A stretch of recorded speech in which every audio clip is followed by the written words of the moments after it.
the whole, I've been a saint. To those poor unfortunate souls. Hello, and welcome to Poor Unfortunate Podcast, where Disney is what we do. It's what we live for. We're the two besties you never knew you needed. I'm Caroline Ameti. And I'm Conor Perkins. This is a Disney podcast for grown-ups because we believe magic gets better with age. Listener discretion is advised. Welcome to all of our returning listeners and viewers, and to anyone new who is joining us, make sure that you hit follow or subscribe wherever you're getting the podcast. And if you're on YouTube, opt in for notifications so you don't miss out on anything. This is a brand new episode of our bi-weekly mini episode series, Caroline, What's New, where we go through all the latest and greatest in Disney news. This episode is being recorded on Sunday, January 11th, 2026. So, Caroline, what's new? Happy New Year, everybody. Happy New Year. New Year, new us. Yes, New Year. Actually, Same us. Yeah, kind but of. not. Well, We'll see. yeah. We'll talk about it. Yeah. I have my tree up one more time. I know the holidays are over. It's just like I got to ease out of it. So one more. My dad says, because Catholic, Same. baptism of the Lord. Christmas Oh, what is that? Baptism of the Lord, it's like at the end of January. Oh, great. Baptism of the Lord. Right. Baptism of the Lord. It's all one word. Baptism of the Lord. Baptism of the Lord. Let's talk about some parks news. Yeah. So let's start with Disneyland. Pink milk has arrived at the milk stand in Galaxy's Edge in Disneyland. What does this taste like? Well, okay. I've done some research. So I've heard it has a little bit of like an artificial bubblegum kind of flavor. It's listed as like sweet and fruity, and apparently people have heard like banana, strawberry, but that's not what it actually tastes like. Does it taste like amoxicillin? Like liquid amoxicillin, the bubble gum? Well, that's what I was going to say, because listen, I'm very much not against this. First of all, I'm a fan of both blue and green milk. And I really like, do you ever eat bubblegum ice cream as a kid from Baskin Robbins? Yeah. I was a huge fan of that. Love that. But they got the color all wrong. Is it not pink? Like it's okay. It should be a la the green and blue milk. It should be Like this like pastel, milky pastel yeah. pink. And it looks like a guava slushy to me. I don't know how else to describe it. It's a guava. Oh, so it kind of looks like the night blossom. Yes, but like less vibrant. Less vibrant than that. So I can't believe I'm talking about this with everything that's going on in the world right now. But all I'm saying is, if you're gonna do pink, you gotta do pink. Okay? But anyway. True that. Anyway, maybe they'll adjust. Also, Trader Sam's Enchanted Tiki Bar at the Disneyland Hotel will be closing its interior for refurbishment on February 17th. No reopening date has been announced, but guests will still be able to dine in the outdoor seating area during the renovation. But that's not really the same experience. So if you're visiting, just keep that in mind. Also, if you're visiting, two other things to note. Rise of the Resistance and the Jungle Cruise will also temporarily close for refurbishments throughout this January and February. No return dates are currently listed. So again, if you'll be visiting, just keep an eye out online if you're interested in those. Them big ones. Yeah, big ones. Hopping over to Disney World, the Festival of the Arts in Epcot is about to begin, running from January 16th through February 23rd. Booth menus have been announced, and some favorites like the Sushi Donut and the Enchanted Rose are returning with lots of new options too. There's going to be a Figment popcorn bucket that has yet to be revealed, which is always exciting. The Figment design this year for Festival of the Arts is really good. Yeah, really I enjoy good. it. I Erin enjoy has it. been tempted to buy quite a few pieces of merchandise with it. Tell her to join the club. I've only been to Festival of the Arts once, and I don't really count it, but it was happening when I was there on my bachelorette. So I didn't really partake in a lot of the booths or anything, but I would like to go one time and like really partake because and buy also some Dylan Bonner art.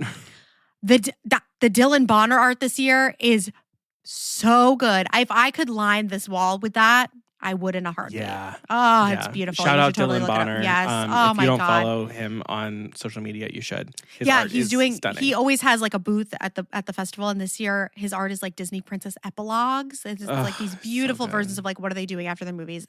Freaking stunning. And also something that happens at the festival is the return of the Disney on Broadway concert series. Another reason why I would want to go. And this year's lineup is totally stacked. It includes Susan Egan, James Monroe Iglehart, Sierra Boggess, Jelani Remy, Mandy Gonzalez, Adam Jacobs, and more. Sounds amazing. Yeah. And it was just the 18-year anniversary of Little Mermaid opening on Broadway and Sierra Boggess making her Broadway debut, which is crazy. 18. 18 is spooky because I remember it like it was yesterday because I was obsessed. But anyway, speaking of also food, I know there are a lot of Walt Disney World spring roll fans out there. Like that's a whole thing. And a new spring roll has entered the chat. The brand new popcorn and snacks kiosk in Toy Story Land is offering Pizza Planet spring rolls filled with pepperoni pizza filling and served with a side of marinara. I mean, that sounds really good. That sounds really so good. And one of the gaping holes in Toy Story Land for me is a lack of Pizza Planet type offering. And so at least we have a little something now. Plus, we definitely needed a food option that isn't Woody's Lunchbox because the wait for Woody's Lunchbox can get really long and it's very sunny and it's hard. So this is great. And the spring rolls are currently going for $9.49. And yeah. But like, are we surprised? No. No, we're not. There's two of them. There's two of them. I mean, but yeah, I would really like to taste that. And you get like 6 spring rolls from the Chinese restaurant for like $2. But do they have pepperoni in them? No. Obviously, you can see where my head is at. On another food-related note, Gideon's Bakehouse is featuring banana flavors this month, and they're coming for my ass, y'all. Oh my God. Because there's a banana moon pie cake slice. I'm so hungry right now. Oh my God. Banana box pie is the cookie. And my one true love, the banana nitro cold brew. I'm not kidding you guys. I looked up Flight Storeland. I want it. Please. We're not in a good place, Please. folks. Anyway, if you're going and you're from the tri-state area, let's talk about it. I'll meet you at LaGuardia. I don't know. We can work it out. Oh, it's a liquid. It can't go through security. Never mind. Well, they could fill a little travel size soap bottle of it. Just a little shot. Just a shot. Sure. Oh God. Okay. Let's move on. I'm not sure if we've covered this yet. I think it's relatively new news, but a Bluey experience is coming to Animal Kingdom's conservation station. So we talked about the Disneyland one. But the synopsis of this experience from Disney reads, quote, beginning in summer 2026 at Walt Disney World Resort, you'll be able to take a fun excursion to Conservation Station in Disney's Animal Kingdom, where you can play and dance with Bluey and Bingo. Play some of your favorite games from Bluey episodes with a fun animal twist like Butterfly Keepy Uppy. Grab the whole family and snap some pictures alongside your Blue Healer pals to remember this one-of-a-kind adventure. Plus, as part of your wild excursion, step outside to discover an experience with animals native to Bluey's home country of Australia. Oh, that's End quote. fun. Yes. For those performers out there, a casting call just went out for the actor hosts, and they have the monologue out. You should totally audition. It seems like it's going to be a lot of fun. They've also been hunting for some Voices of Liberty I've seen on Yes. Actors Access. Yes, they have. So keep your eyes peeled. Yes. Let's be booked and busy in 26. Please. Rock and Roller Coaster in Hollywood Studios will close permanently on March 2nd. As we discussed last, Caroline, what's new? The pre-show has already been cut as this version of the coaster winds down to make way for the Muppets, with their version of the coaster expected to open this coming summer, which I find a little hard to believe. And I just think they're probably not going to change much. I think Right.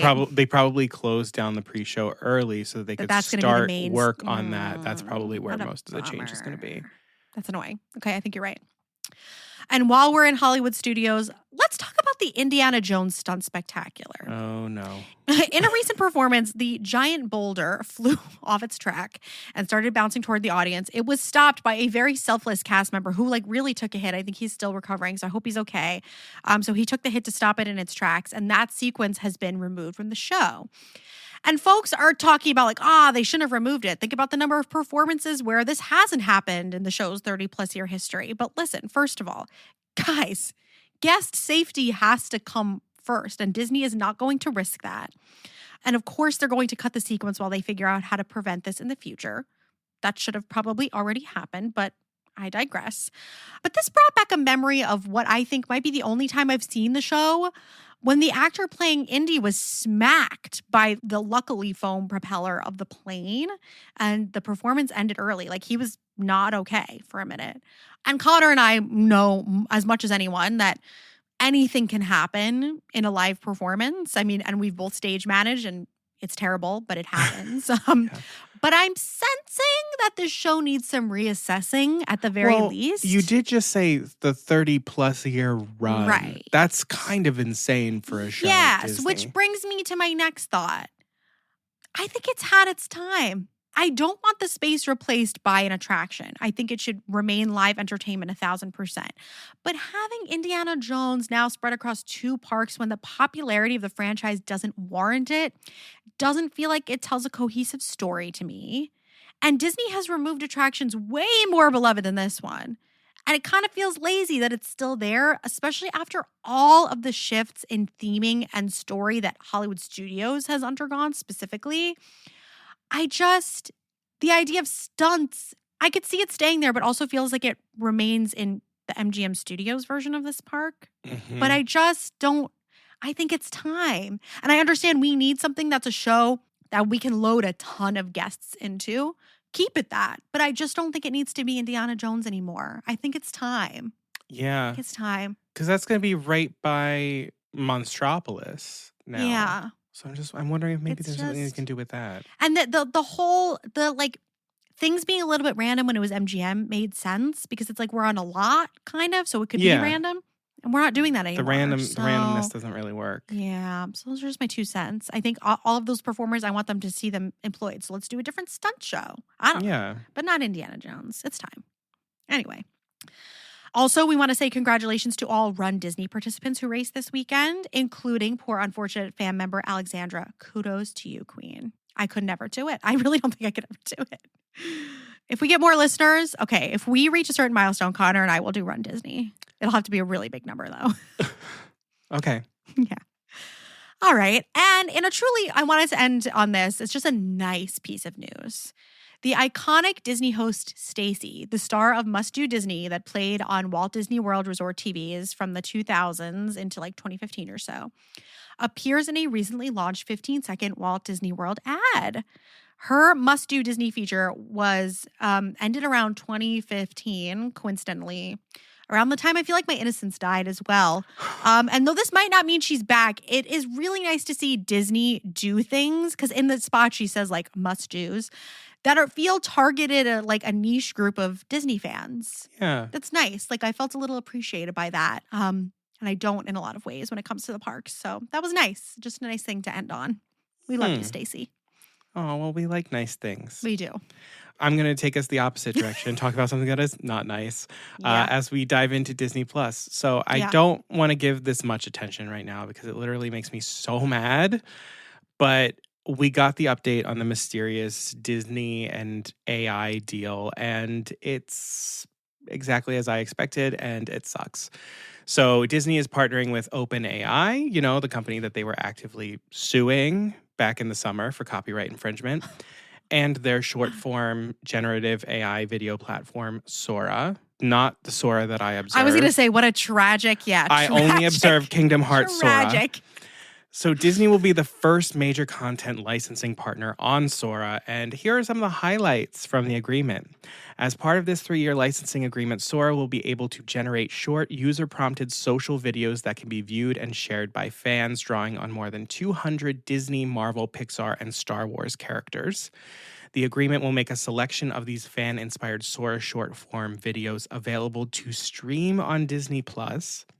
Disney and OpenAI affirm a shared commitment to responsible use of AI that protects the safety of users and the rights of creators. Sure. Hot take, there is no responsible use of AI, but you're not ready for that conversation. Alongside the licensing agreement, Disney will become a major customer of OpenAI, using its APIs to build new products, tools, and experiences, including for Disney Plus, and deploying ChatGPT for its employees. And as part of the agreement, Disney will make a $1 billion equity investment in OpenAI and receive warrants to purchase additional equity. It is absolutely wild to me that Disney would make this much of a switch up on the way they have handled their brand historically. Disney is extremely protective over their IP and the way that it can be used, coming down hard on small shops and even educational facilities with murals of Disney characters on their playgrounds. Oh my God. While I don't believe that AI is inherently a bad tool, The people who have been pushing it and their motivations for doing so are entirely selfish and irresponsible. Not only is AI used for artistic theft, but it currently has extreme environmental impacts that are not being addressed or taken seriously. Truth, authenticity, and artistic expression are essential to our world, and AI has been used to actively undermine that. Think of how many videos you are seeing right now of things that have quote unquote happened in the real world and are news, but are not actually news. Yep. To say I'm disappointed in this is an understatement. Disney Plus also announced that they're going to be adding vertical video to the platform in an effort to up daily engagement with users. They started rolling out these verts with ESPN, but now they'll be expanding it to the rest of the platform. Disney has said there are a variety of ways that they could be implementing this. It could be original short form programming, repurposed social clips, refashioned scenes from longer form episodic or feature titles, or a combination. So yeah, there's that too. They're just Cool. Yeah. It just feels like the stupidification of art. 100%. Yep. But let's talk what's now available on Disney Sure, Plus. let's. The latest film in the Tron franchise, Tron Ares, is now streaming on Disney Plus. It hit the platform on January 7th and is available in IMAX Enhanced on Disney Plus. And so if you don't know, IMAX Enhanced features IMAX's exclusive expanded aspect ratio for all Disney Plus subscribers, ensuring that the filmmaker's creative intent is fully preserved for a more immersive viewing experience at home. So subscribers with certified TVs and AV receivers can also experience IMAX Enhanced sound powered by DTS, featuring the full dynamic range of the original cinematic mix. So that's kind of cool that Disney Plus supports IMAX. Yeah. Cool. As of January 1st, all of the Indiana Jones films are available to stream on Disney Plus. They're pushing it. They're pushing it hard. They're are like, take this, Indiana Jones, now. They are. So if you need some lessons on how to punch a Nazi, Disney Plus has you covered. Is The Sound of Music still on Disney Plus? That's another great lesson. Mm-hmm. Yeah. Okay, great. How to rip up a Nazi flag. Yeah. And then season 2 of Percy Jackson and the Olympians is currently underway, with new episodes dropping every Wednesday throughout the month of January. So Percy Jackson fans, rise up. Things that are announced coming soon to Disney Plus. So the new documentary that I talked about before by Leslie Iwerks, Disneyland Handcrafted, had a premiere screening in Los Angeles this past week, and we got the announcement date for its premiere on Disney Plus, which is later this month on January 22nd.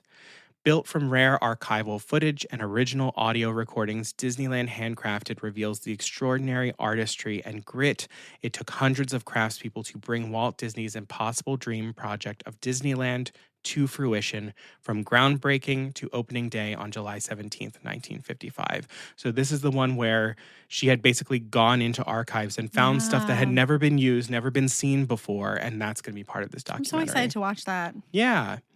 January 27th at 9 p.m. Eastern and 6 p.m. Pacific is the premiere of the new Marvel TV series Wonder Man. In this new Disney Plus original series, we follow aspiring Hollywood actor Simon Williams, who is struggling to get his career off the ground. During a chance meeting with Trevor Slattery, an actor whose biggest roles may be well behind him, Simon learns legendary director Von Kovac is remaking the superhero film Wonder Man. These two actors at opposite ends of their careers doggedly pursue life-changing roles in this film as audiences get a peek behind the curtain of the entertainment industry.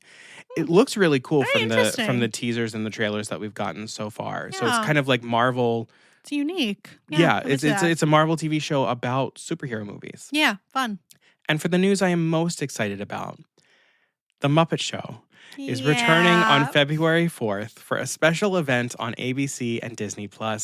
A first look teaser and synopsis for the event has been revealed. So it's The Muppet Show.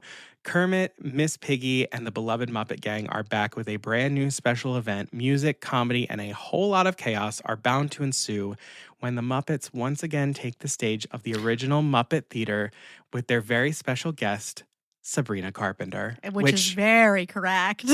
Perfect. So I'm so excited. I'm like, yes, give us more Muppets, always. Yep. And now let's talk Disney films. So things that are now available. Avatar: Fire and Ash is now playing in theaters. It opened to an A cinema score. It currently holds a 66% tomato meter score, but also a 90% popcorn meter score on Rotten Tomatoes. So tomato meter, those are critics, and popcorn meter is audience. Interesting. This has been happening for a lot of films in this latter half of the year. Wicked as well. It has officially crossed the $1 billion mark at the global box office and is expected to complete its 4th consecutive weekend as the #1 film in the United States. Huh. Yeah. Zootopia 2 is still holding very strong at the box office and also crossed the $1 billion gross mark at the global box office. Zootopia 2 has officially passed Frozen 2 as the highest grossing film from Disney Animation. Wow. Yeah. Wow. And a fun note, of the top 4 films to reach $1 billion globally in 2025, 3 of them are films from Disney. Wow. Yeah. Woo! Disney cranked it out this year. It's Lilo and Stitch, Zootopia 2, and Avatar Fire and Ash. And then Disney films that are announced coming soon. The biggest news in Disney films right now is that the casting for Rapunzel and Flynn Rider in the live-action adaptation of Tangled has been announced. Rapunzel will be played by Tegan Croft of DC's Titans series, and Flynn Rider will be played by Milo Manheim of School Spirits and the Zombies franchise. Milo was one of my students when I was teaching at Atlantic Acting School, and honestly, casting could not have gotten this more right. I'm so excited for him. He is a class act. He is a pro. I'm excited for the journey that he's about to go on, and maybe somehow I'll see if I can make something happen and maybe get him on the pod to talk about it. We'll see. From your lips. Yeah, exactly. We'll see. But Disney has not yet hammered out the casting for Mother Gothel, but it is being reported from Deadline that Kathryn Hahn, who many fans have asked to play this role, is currently in talks for the role. So that is a major yay. Yes. Yeah. There was a huge online surge of people behind Milo, too, when this happened. So it seems like there's a lot of... I did not think we were going to get it this soon. I thought it was going way slower than this. So it's just... I did too. I was surprised. I did too.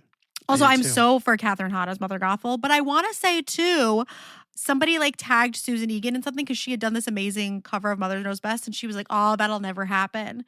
And if Kathryn Hahn is unavailable, I would love to see Susan Egan play Mother Gothel. I mean, people have been pushing Susan Egan. They've also been pushing Donna Murphy to reprise the role. I mean, I'm which she could. Never gonna say no. Never. Some other things Disney film-wise, Golden Globes nominations. It's award season. Welcome, welcome, welcome. Here we are. To the Big Blue House. Thank you.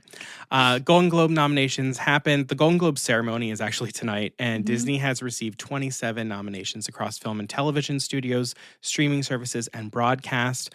Only Murders in the Building earned the highest number of nominations from Disney, with 4 nominations, including Best Television Series, Musical, or Comedy. Best Performance by an Actor in a Television Series, Musical, Comedy for Steve Martin and Martin Short, and then Best Performance by an Actress in a Television Series for Selena Gomez. Zootopia 2 and Elio both received nominations for Best Animated Feature, while Zootopia 2 and Avatar Fire and Ash received nominations for Cinematic and Box Office Achievement. Lots of other nominations. I'm not going to run through them all, but we'll see how the night shakes out and what awards the Walt Disney Company takes home. Oh my God, I think I also forgot to tell you. I just remembered. I think I forgot to tell you I finally watched Elio. Oh, you did? I forgot to tell you that. Yes. What did you think? I really liked it. It was good, right? Yeah, it was good. It made me cry. Oh yeah, it made me cry too, for sure. Score, I watched it on a plane too, so it was like double the, that effect. But yeah. The score gets me. Like, oh. Yeah. So as far as Golden Globes go, I'll make sure to report back the winners in our next news update. But we also got the Actor Awards nominations. These are previously known as the SAG Awards. They've changed it this year because SAG and AFTRA merged, SAG-AFTRA, so it's kind of leaving out part of the union to just keep calling them the SAG Awards. So these are the Actor Awards. And Disney received 10 Actor Award nominations, all in the television streaming categories. So we'll see how those go down as well, and I'll report back. Yeah, maybe. And that's all of the Disney Plus and Disney film news that I have, which there's is a lot going on. There's a lot going on. New year, baby. Let's rock. Speaking of the new year, I mean, when has the news cycle never not been a thing in the Life of Poor Unfortunate podcast? I mean, that's also just being a human being on this planet, of course.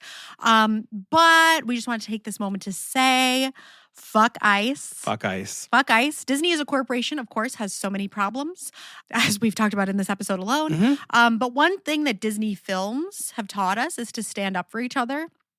And if you think that anything that has been happening with ICE is okay, you're not a real Disney fan. And you're certainly not welcome in our Poor Unfortunate fam unless you take a good hard look at what you believe in and how you feel about your fellow human beings. So we just wanted to say that. Obviously, like we, as we always find the balancing act of this, we're going to obviously keep talking about Disney whenever we feel good about it and keep trying to find things that make us happy and we enjoy.